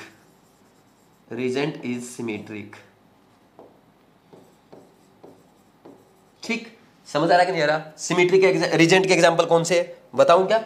symmetric reagent के एग्जांपल जैसे H2 निकिल वाला है, ठीक, D2 निकिल जो आपने अभी लिखा है, और एक X2 जो आपने लिखा है X2CCl4, ठीक। ये आपके क्या है, यही आपके सारे क्या है, ये है आपके सिमेट्रिक रीजेंट, ठीक, X2CCl4, ठीक। ये लिखना चाहो तो लिख लो, नहीं तो आपने ऊपर लिख दिया। देखो एक तो ये है और दोनों ये है, ये आपके सिमेट्रिक रीजेंट है, बाकी अनसिमेट्रिक है, ठीक। नेक्स्ट देखो, if unsymmetric reagent is given, बाकी इन तीनों को छोड़ के कोई भी, then meso is replaced by erythro and racemic mixture is replaced by थीरियो।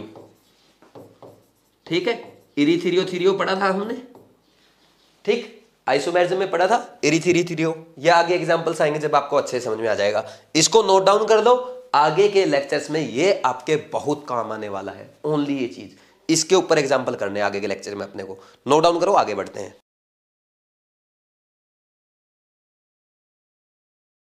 अब नेक्स्ट देखो, बिल्कुल सिंपल एग्जांपल से स्टार्ट करते हैं। जैसे मान लीजिए ये दिया गया हो आपको, जैसे इथीन दे दिया और इथीन की रिएक्शन किसके साथ दे दी, मान लीजिए Br2CCl4 के साथ दे दी, तो आपको पता है क्या होना है भाई, एंटी एडिशन। और एंटी एडिशन कैसे करते हो, ये शो करोगे ऐसे, CH2 यहां पे ये Br और ये Br। समझ आया कि नहीं आया? ठीक। अब इसके नेक्स्ट केस में जब आप करोगे, मान लीजिए ये दे दिया आपको CH3 CH double bond CH2 और सेम दे दिया Br2CCl4, तो Br2CCl4 में तो क्या होगा, एंटी एडिशन होगा फिर से।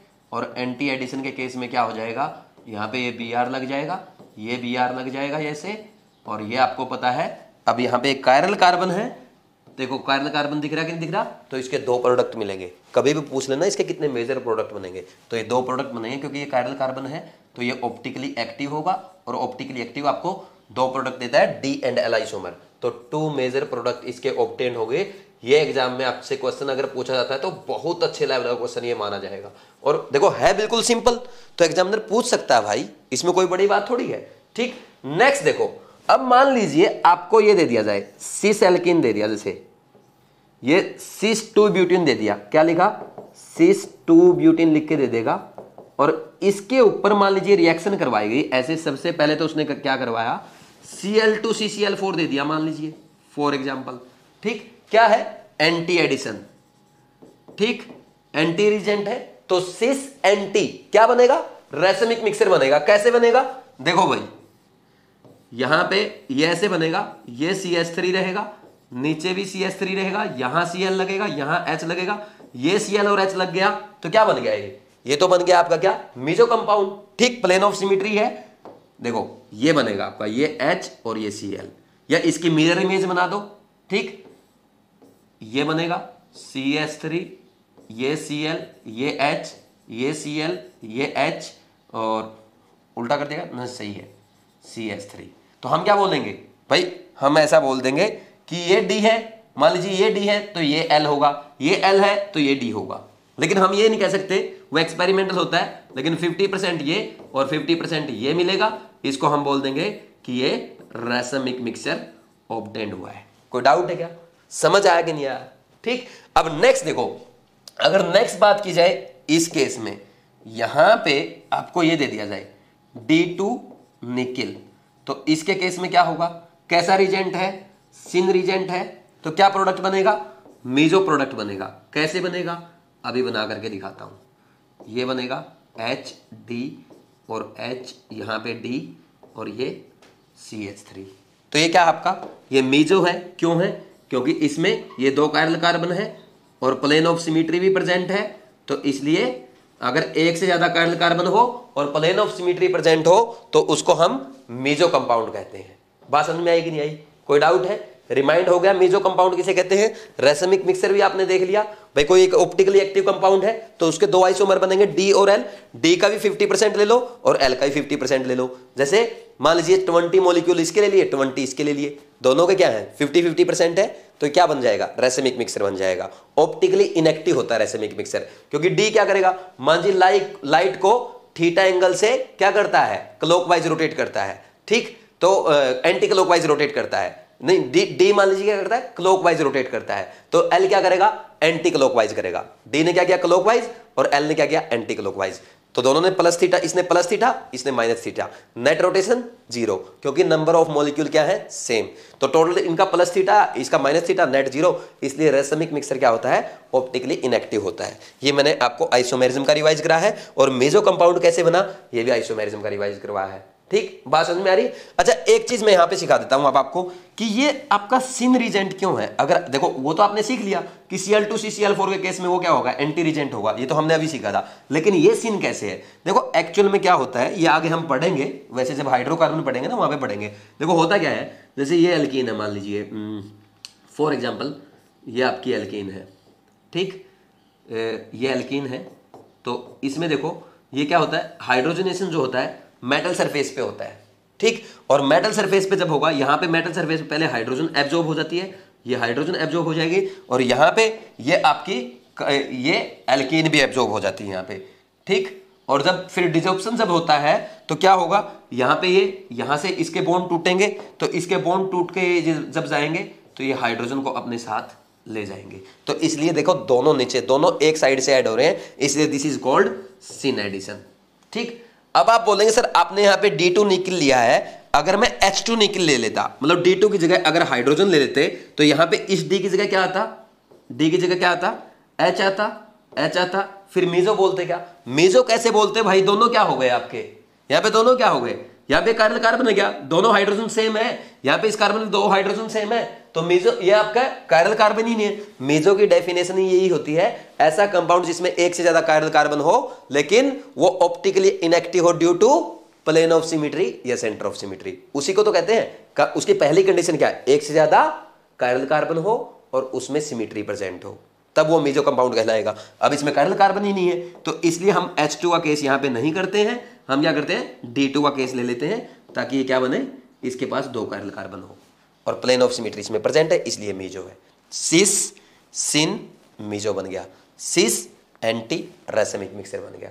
तो पूरा मैंने आपको आइसोमेरिज्म भी रिवाइज करा दिया, ठीक, इसको नोट डाउन करो और आगे बढ़ते हैं।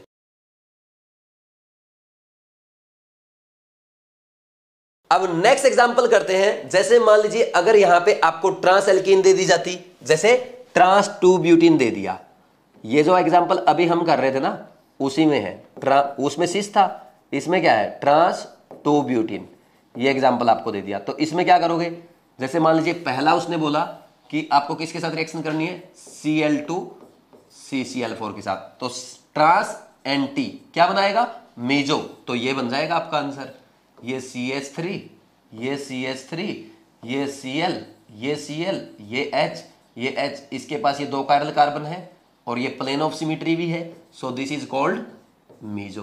बन गया, एक ही प्रोडक्ट बनेगा, पीछे दो बन रहे थे, ठीक, डी और एल आइसोमर, समझ आ रही बात। सिस के केस में सेम रीजेंट लेने पे क्या बन रहे थे, दो प्रोडक्ट बन रहे थे, ठीक, डी और एल। अब क्या बनेगा, एक ही बनेगा मीजो।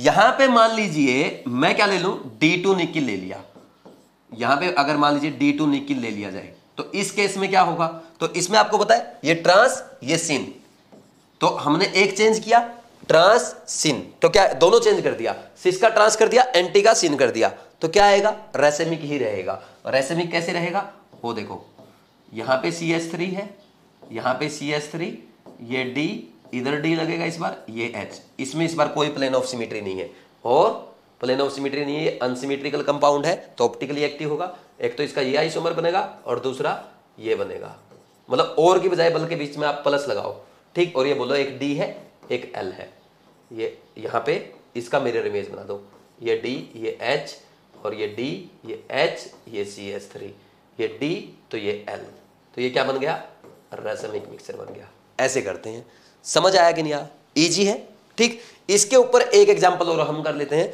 जैसे नेक्स्ट एग्जांपल जब हम करेंगे इसी पेज पे कर लेते हैं, बिल्कुल छोटा सा एग्जांपल मैं एक कराऊंगा आपको। मान लीजिए आपको अगर साइक्लोएल्केन दे दी जाए, जैसे ये दे दिया, और इस पे आपको पहले तो क्या बोला गया, बोला भाई Cl2 या Br2, चलो Cl2 ही ले लो, CCl4 की रिएक्शन कराएगी, फिर इसके बाद दूसरी रिएक्शन जो आपको कराएगी D2 निकिल की कराई गई, तो बताओ क्या प्रोडक्ट बनेगा। तो इसमें क्या देखा, ये कैसी है, ये सिस है, ये कैसा है एंटी, सिस एंटी क्या देगा, रेसमिक मिक्सर देगा। तो रेसमिक कैसे बनाओगे आप, ये देखो रेसमिक इसका ऐसे बनेगा, यहां पे एक तो मान लीजिए प्लेन के बाहर से लगा, तो दूसरा इनसाइड द प्लेन Cl लगेगा, दूसरा Cl कहां लगेगा, इनसाइड द प्लेन। अब इसमें कोई प्लेन ऑफ सिमेट्री या सेंटर ऑफ सिमेट्री है क्या, नहीं है तो ये क्या होगा, ऑप्टिकली एक्टिव है, और ऑप्टिकली एक्टिव है तो इसके दो आइसोमर बनेंगे, डी और एल दोनों का 50% होगा, 50% होगा तो रासायनिक मिक्सर बनेगा। बल्कि यहां पे दिखा भी देना कि दोनों का 50% इसका होगा, 50% इसका होगा। ये 50% आएगा, ठीक, ये भी 50% आएगा, दो प्रोडक्ट बनेंगे इसके और दोनों 50-50% होंगे, डी एंड एल, तो ये रासायनिक मिक्सर बनाएगा।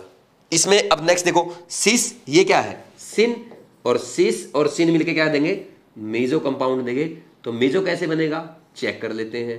देखो भाई, यहां पे दोनों एक ही साइड से लगेंगे इस बार, ठीक है, दोनों ड्यूटेरियम हाइड्रोजन के दोनों आइसोटोप एक ही साइड से लगेंगे, ठीक, ये लग गया एक तो, और दूसरा ये ऐसे लग जाएगा, ठीक है कि नहीं है।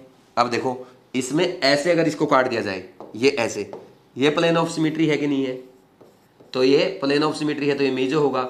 सर इसमें दो काइरल कार्बन कैसे हैं, वो तो काम आपका है ना यार देखना। देखो इस कार्बन में देखो, एक ड्यूटेरियम लगा, एक हाइड्रोजन लगा, इधर CH2 लगा, इधर CH लगा, तो चारों अलग है। सिमिलरली इस पे देखो, इस कार्बन पे एक ड्यूटेरियम एक हाइड्रोजन लगा हुआ इसके पीछे, इधर CH2 ग्रुप, उधर कार्बन हाइड्रोजन यानी CH ग्रुप, तो अलग अलग ग्रुप लगे हैं चारों, तो दोनों काइरल कार्बन है और प्लेन ऑफ सिमेट्री भी प्रेजेंट है, एक से ज्यादा काइरल कार्बन है, सिमेट्री प्रेजेंट है, तो मेजो कंपाउंड होगा। समझ आई कि नहीं आई। तो ये हो गए, एक दो एग्जांपल और अपने को आगे करने हैं, तो वो हम करते हैं। एक बार आप एक काम करो, इनको नोट डाउन कर लो, इससे बाहर आपके एग्जाम में कुछ भी नहीं आ सकता, बस यही एग्जाम्पल बनते, इन 3-4 एग्जाम्पल के अलावा और कोई एग्जाम्पल नहीं बनेगा और कुछ नहीं पूछेगा एग्जामिनर। सारे एग्जाम्पल मैंने आपको यहीं पे करवा दिए, इसको नोट डाउन कर लो, फिर आगे बढ़ते हैं।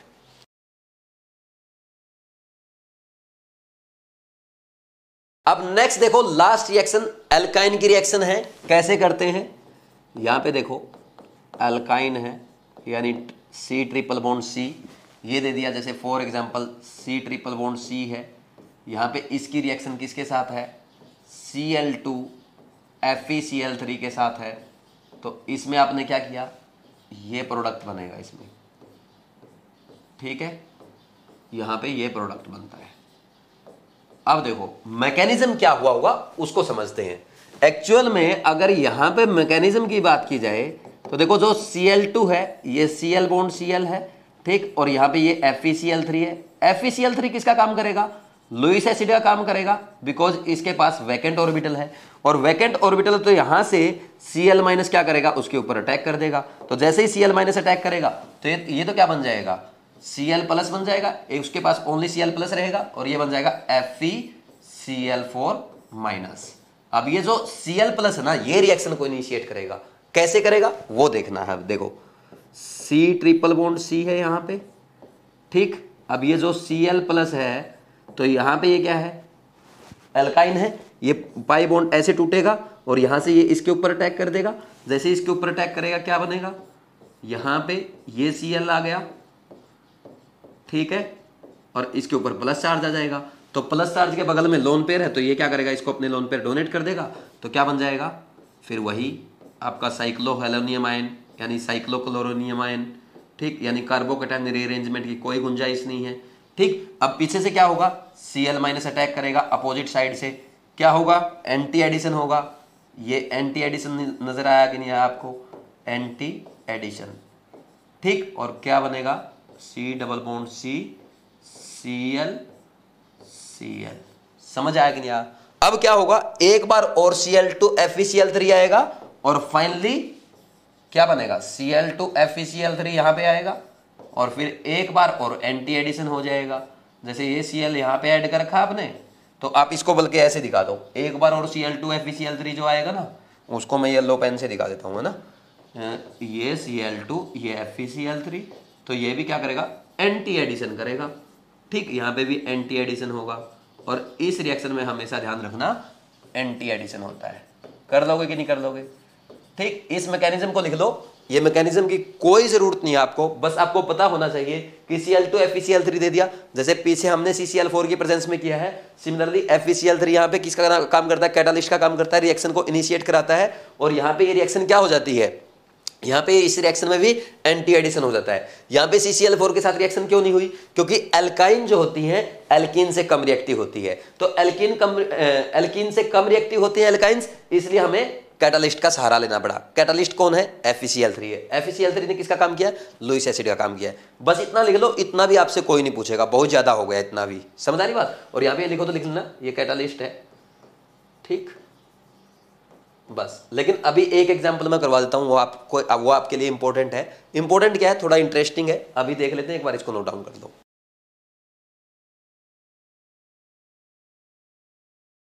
अगर यहां पे आप रिएक्टिविटी अगर लिखना चाहें X2 की, रिएक्टिविटी ऑफ X2, तो वही ऑर्डर आता है, रिएक्टिविटी ऑफ X2।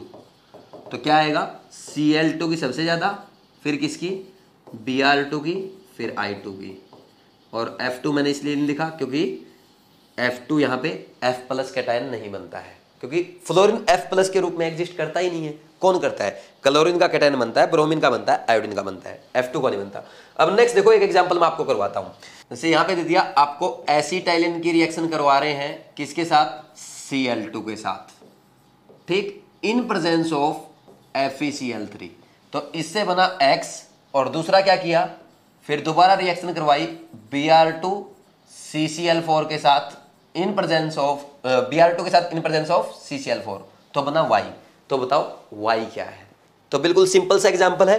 तो ये आपने अभी देखा, इसमें एंटी एडिशन होगा, तो एंटी एडिशन होगा तो क्या होगा? देखो ये C डबल बॉन्ड C है, एक साइड Cl लगेगा तो दूसरी साइड भी Cl लगेगा, तो यहाँ पे हाइड्रोजन लग जाएगा, यहाँ भी हाइड्रोजन लग जाएगा, ठीक। तो ये क्या बन गया? ट्रांस है, ये कैसी एल्कीन है? ये ट्रांस, और ये कैसा होगा? Anti addition. तो ट्रांस एंटी क्या देते हैं? मीजो। तो मीजो कैसे बनाओगे? फाइनल प्रोडक्ट Y ये बना दो, ये बन जाएगा आपका ClCl Br। देखो दोनों कायरल कार्बन है ये, और दोनों कायरल कार्बन होते हुए इनमें प्लेन ऑफ सिमेट्री भी है, तो इसलिए कैसा कंपाउंड बना आपका? Y meso. तो कितने प्रोडक्ट ऑब्टेन हुए Y में? एक ही प्रोडक्ट मिला आपको, समझ आ रही है? ये क्वेश्चन आ सकता है, बस ये एक ही एग्जाम्पल काफी है आपके लिए, इसी को ध्यान रख लो। पीछे जो मैकेनिज्म मैंने बताया उसकी कोई जरूरत नहीं है। एग्जामिनर आजकल मैकेनिज्म नहीं पूछता है, बस आपको एप्लीकेशन आनी चाहिए। जैसे ये रिएक्शन ऐसे लिख के दे दिया आपको, बताओ भाई X और Y क्या है, या डायरेक्ट पूछ लेगा Y क्या है, तो ये बता देंगे आप, इतना सिंपल सा है। बस इतना ही लेक्चर था आपका। एक फालतू की रिएक्शन अगर आप लिखना चाहो तो लिख लेना, वैसे कोई जरूरत नहीं है, ठीक। नेक्स्ट क्या है? ये है आपकी reaction CH triple bond CH, इसकी रिएक्शन अगर Cl2 FeCl3 के साथ करवाई जाए, ये जो बनता है यहाँ पे CH CH Cl Cl, ये जो बनता है इसको हम कहते हैं वेस्ट्रोन, और ये होता है आपका हाईली टॉक्सिक, ठीक। अब इसकी रिएक्शन अगर CaOH2 के साथ की जाए, तो COH2 क्या है? बेसिक है। बेसिक किसके साथ रिएक्शन करेगा? एसिडिक के साथ। तो क्या करेगा यहाँ से? देखो ये H+ क्या है? एसिडिक, तो एक तो H+ निकाल लेगा। एक्चुअल में यहाँ पे देखो ऐसा हो रहा होगा, यहाँ से ये जैसे एक तो H+ जाएगा, ठीक, यहाँ पे एक H+ को निकाल लेगा। जैसे ही H+ जाएगा तो क्या करेगा? यहाँ पे ये पाई बॉन्ड इस तरफ आएगा और ये बॉन्ड छोड़ के चला जाएगा, यानी HCl यहाँ से निकल जाएगा, और फाइनल प्रोडक्ट आपका जो बनेगा वो आपको कुछ ऐसा नजर आएगा। CH के एक Cl लगा और इस कार्बन के दोनों Cl लगे, दिस इज कॉल्ड वेस्ट्रोन, ठीक। ये इसकी टॉक्सिसिटी को कम कर देते हैं ऐसे, ठीक। कोई इंपॉर्टेंट नहीं है, मैं लिख देता हूं नॉट इंपॉर्टेंट, कोई जरूरत नहीं है, लिखना चाहो तो लिख लो, वैसे फालतू है। समझ आया कि नहीं यार? ठीक। तो आज हमने दो रिएक्शन पढ़ ली, दो टाइप की रिएक्शन पढ़ी है, addition of HX in water. तो addition of HX in water में हमने यही देखा, कल जो हमने addition of HX in CCl4 पढ़ा था, उसमें जहां पे आप मार्कोनी को रूल फॉलो करते हुए हाइलाइड आयन लगाते हैं, बस वहां पे OH लगा देना है, पोलर प्रोटिक सॉल्वेंट का एनायन लगा देना है, और कुछ भी नहीं करना। फिर उसके बाद हमने पढ़ा था addition of X2 in presence of CCl4, जो कि एंटी एडिशन है, ठीक। उसमें साइक्लोहेलोनियम आयन बनता है, इसलिए कार्बोकेटाइन रीअरेंजमेंट नहीं होगा, और उसमें जो आपका इलेक्ट्रोफाइल है वो हैलोजन आयन था। फिर उसके बाद हमने ये भी देखा था कि उसमें मार्कोनी को रूल अप्लीकेबल नहीं है। मार्कोनी को रूल अप्लीकेबल क्यों नहीं है? क्योंकि वहां पे आपका X2 रीजेंट जो है वो सिमेट्रिक रीजेंट है, और मार्कोनी को रूल कब अप्लीकेबल होता है? जब अनसिमेट्रिक एल्कीन पे अनसिमेट्रिक रीजेंट अटैक करता है तो मार्कोनी को रूल अप्लाई करते हैं, जब सिमेट्रिक रीजेंट हो जाए या सिमेट्रिक एल्कीन हो जाए तब नहीं करते। और X2 सिमेट्रिक रीजेंट है इसलिए मार्कोनी को रूल अप्लीकेबल नहीं है एडिशन ऑफ X2 में। बात समझ में आई। फिर उसके बाद हमने ये देखा था कि एंटी एडिशन है इसलिए स्टीरियो स्पेसिफिक रिएक्शन है। तो 3 टाइप की रिएक्शन हमने पढ़ी थी, स्टीरियो स्पेसिफिक, स्टीरियो सिलेक्टिव और रेजियो सिलेक्टिव। स्टीरियो स्पेसिफिक में हमने क्या बोला, जब एक स्पेसिफिक प्रोडक्ट बनेगा, ठीक, यानी हम एक स्पेसिफिक वे में प्रोडक्ट बनाएंगे। जैसे एडिशन ऑफ X2 क्या है, एंटी एडिशन है, तो ये स्टीरियो स्पेसिफिक रिएक्शन है। फिर उसके बाद हमने पढ़ा स्टीरियो सिलेक्टिव रिएक्शन, यानी ऐसी रिएक्शन जिसमें एक से ज्यादा प्रोडक्ट बने और उनमें से एक प्रोडक्ट को हम as a major product select करें, उसको स्टीरियो सिलेक्टिव रिएक्शन कहते हैं। जैसे इलेक्ट्रोफिलिक एडिशन रिएक्शन में हम क्या करते हैं, अगर मार्कोनी को प्रोडक्ट को मेजर प्रोडक्ट बनाते हैं तो वो क्या हो जाएगी, आपकी स्टीरियो सिलेक्टिव रिएक्शन हो जाएगी। नेक्स्ट था रेजियो सिलेक्टिव रिएक्शन, जब जो प्रोडक्ट आपको ऑब्टेन होंगे अगर वो एक दूसरे के स्ट्रक्चरल आइसोमर है उसको रेजियो सिलेक्टिव रिएक्शन हम कहते हैं, ये पढ़ा था। फिर इसके बाद हमने पढ़ा स्टीरियो केमिस्ट्री इन EAR, तो उसमें हमने क्या देखा, एल्कीन पे रिजेंट का अटैक होगा और प्रोडक्ट बनेगा। एल्कीन क्या हो सकती है, सिस ट्रांस, रिजेंट क्या हो सकता है, सिन और एंटी, ठीक। तो इसमें हमने देखा जब सिस एल्कीन पे एंटी रिजेंट का अटैक होगा तो रेसेमिक मिक्सर बनेगा, सिस पे सिन का अटैक होगा तो आपका मीजो कंपाउंड बनेगा, और ट्रांस पे एंटी का अटैक होगा तब भी मीजो कंपाउंड बनेगा, और ट्रांस पे जब सिन का अटैक होगा तो आपका रेसेमिक मिक्सर बनेगा। मैंने आपको कार याद करा था, CAR, सिस एंटी रेसेमिक, सिस और एंटी, यानी एल्कीन को चेंज कर दोगे, इन दोनों में से किसी एक को चेंज कर दो तो आपका रेसेमिक का मीजो हो जाएगा, दोनों को चेंज कर दोगे तो रेसेमिक ही रहेगा। ये मैंने आपको सिखाया था। सिन रिजेंट कौन से हैं, H2 निकिल, D2 निकिल या KMnO4 OSO4 वाला, है ना, हाइड्रोक्सिलेशन वाले। इसके अलावा एंटी रिजेंट कौन से हैं, आपका X2CCl4, HOX, ICl, ICN, NOCl यानी टिल्डेन, और आपका RCO3H परोक्सो एसिड, ठीक। ये हम आगे करेंगे, हाइड्रोक्सिलेशन में काम आता है, ठीक। ये हमने पढ़ा था। और मैंने बोला था जब सिमेट्रिक रिजेंट हो तब आपके प्रोडक्ट जो बनेंगे रेसेमिक मिक्सर और आपको मेजो कंपाउंड ऑब्टेन होते हैं। अब सिमेट्रिक रिजेंट कौन से हैं, H2 निकिल या D2 निकिल है या X2CCl4 है, बाकी सारे आपके क्या है, अनसिमेट्रिक रिजेंट है। और जब अनसिमेट्रिक रिजेंट होगा तब हम रेसेमिक को किससे रिप्लेस कर देंगे, थीरियो से, और मेजो को रिप्लेस कर देंगे इरीथीरियो से। तो इतना हमने पढ़ा था। उसके बाद आपके सामने ये एग्जाम्पल्स किए थे, तो ये एग्जाम्पल्स जो हमने किए थे, सिस एंटी का अटैक करके रेसेमिक मिक्सर बना, सिस पे सिन का अटैक करके मीजो कंपाउंड बना, फिर ट्रांस पे एंटी का अटैक करके मीजो, ट्रांस पे सिन का अटैक करके रेसेमिक मिक्सर, फिर ये भी सिस पे एंटी का अटैक क्या बना था, रेसेमिक मिक्सर, सिस पे सिन का अटैक मीजो कंपाउंड, और फाइनली एक ये एग्जाम्पल हमने किया था। ओनली ये एग्जाम्पल काम का है, ये ध्यान रख सकते हो आप। बस आएगा तो ये आ सकता, नहीं तो ये भी नहीं आएगा। इसमें इसके अलावा और कुछ करने की जरूरत नहीं है। लास्ट के 5-6 मिनट में मैंने आपको कंप्लीट रिवाइज करवा दिया, तो ऐसे ही आपको रिवीजन करना है, ठीक है, कर लेंगे। और कल के लेक्चर के लिए तैयार रहना है। कल हम पढ़ेंगे very important test of unsaturation, यानी एडिशन ऑफ Br2 वाटर पढ़ेंगे, addition of Br2 in brine solution पढ़ेंगे, और इसके अलावा एडिशन ऑफ जो भी आपका बचा है, HOX बचा हुआ है, ICl बचा है, ICN बचा है, NOCl बचा है, ये भी हम पढ़ेंगे। और इसके अलावा कोशिश करेंगे अगर टाइम बचता है तो हम हाइड्रेशन भी पढ़ने की कोशिश करेंगे, ठीक है। उसके लिए आपको प्रिपेयर रहना है। Thank you.